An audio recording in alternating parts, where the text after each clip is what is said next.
new study highlights the connection between food security and student success. Researchers found community college students who consistently received CalFresh benefits during their first year were more likely to stay enrolled and complete more coursework. This morning, we welcome the co-author of the research and senior researcher at the Center for Studies in Higher Education, Igor Chirikov. Igor, thank you so much for joining us this morning. We appreciate it.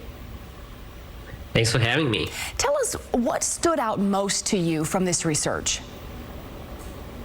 So the goal of this kind of a study in general was to understand whether CalFresh, or this is California version of SNAP or food stamps, help students not only reduce hunger, but also help them to stay on track in college.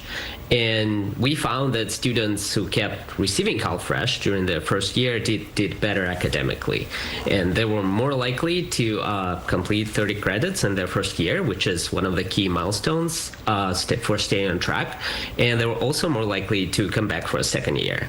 So the effects were modest, but very meaningful.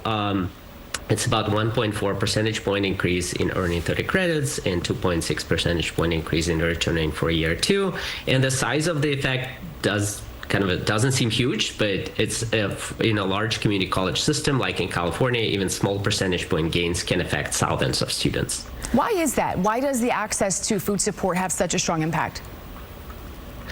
It's a great question.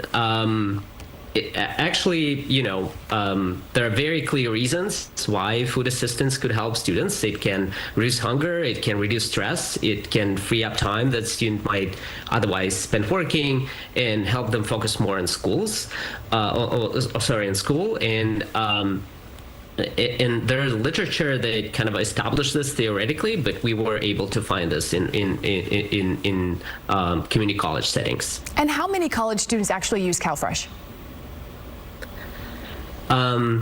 So California Policy Lab published a report a couple of years ago that showed a big gap between eligibility and participation. In fall 2019, about 20% of California community college students were likely eligible for CalFresh, but only about a quarter of eligible students were actually receiving benefits. So the simple answer is many students are eligible, but most are not enrolled. We have about 30 seconds. What do you think are the barriers keeping students from enrolling?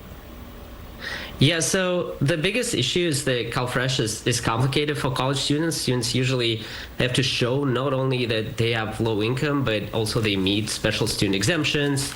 And then there's paperwork, documentation, interviews, and recertification. So even students who are eligible can fall through the cracks, especially during the transition into college. And for students who are watching this morning and they may need some help, what resources or steps would you recommend? The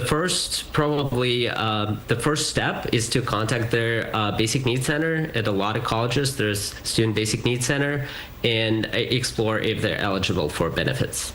All right. Thanks you so much for joining us this morning. We appreciate it. Thank you.